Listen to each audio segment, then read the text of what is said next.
Dalam prinsip hak asasi manusia, kami mempelajari bahwa setiap individu berhak mendapatkan perlakuan yang setara tanpa memandang gender.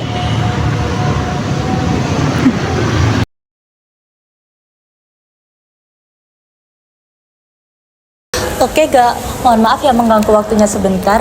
Boleh perkenalan dulu gak namanya, angkatan berapa, sama organisasi, sama jabatan yang dipegang? Oke, sebelumnya perkenalkan, aku Yowananda Putri Syatirano, biasa dipanggil Yowan.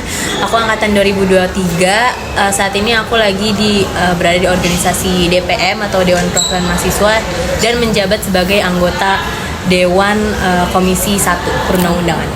Oke Kak, ini aku langsung ngajak ke sesi pertanyaan ya. Yang pertama, bagaimana pandangan Kakak mengenai pentingnya kesetaraan gender dalam struktur kepengurusan sebuah organisasi? Oke, menurut aku penting banget ya, soalnya kan kesetaraan gender itu di sini kita nggak bicara perempuan doang, jadi laki-laki dan perempuan itu harus setara dan harus inklusif gitu. Inklusif itu maksudnya mencakup semua. Jadi kalau misalnya cuma dibilang kesetaraan gender doang, itu bisa dibilang laki-laki aja atau perempuan aja. Cuman kalau misalnya dibilang inklusif, kesetaraan gender itu mencakup semuanya.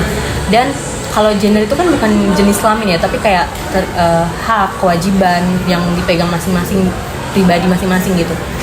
Terus kalau pentingnya dalam organisasi itu harus ada kesetaraan, karena setiap pribadi itu punya hak yang sama gitu untuk mencapai apa yang diinginkannya dan apa yang harusnya dia punya gitu sih menurut aku pentingnya.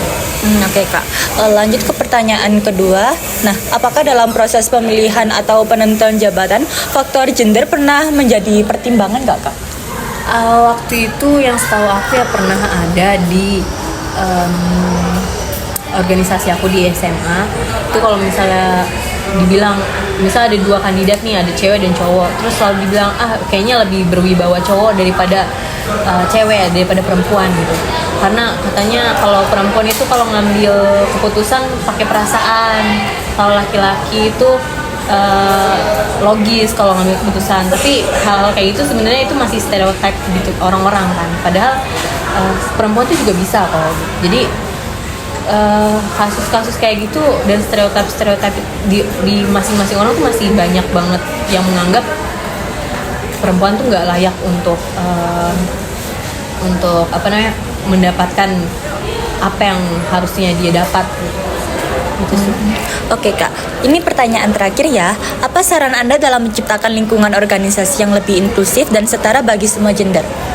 Oke, saran aku sebenarnya kasih kesempatan aja sih untuk semua kalangan, entah itu perempuan atau laki-laki dan bahkan yang disabilitas juga termasuk ya kan. Kesetaraan bukan hanya berbicara soal jenis kelamin aja. Jadi kita harus memberi kesempatan ke semua orang yang ingin mewujudkan mimpinya masing-masing, dan kita harus percaya gitu mereka juga bisa gitu. Jadi nggak mengkotak-kotakan berdasarkan jenis kelamin atau berdasarkan tingkat pendidikannya atau segala macam. Oke Kak, jadi sekian pertanyaan yang mau aku ajuin. Nah, makasih ya Kak Yon buat kesempatan dan waktu yang udah diluangin buat kita. Maaf ya kalau mengganggu waktunya. Makasih ya. Kesetaraan gender bukan hanya fokus pada satu gender saja, melainkan terkait dengan hak asasi manusia, bahwa gender bukanlah menjadi sebuah penghalang untuk seseorang mencapai tujuannya.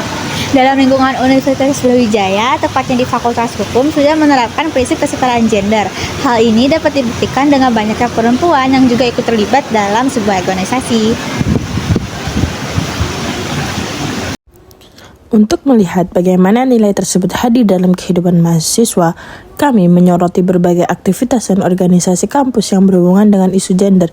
Kehadiran lembaga dan komunitas Universitas Brawijaya menunjukkan bahwa kampus tidak hanya mengajarkan teori tentang hak asasi manusia, tetapi juga berupaya menerapkan dalam praktik. Melalui video ini, kami ingin menggambarkan bagaimana mahasiswa dan organisasi kampus memahami, menjalankan, dan mengembangkan budaya inklusif.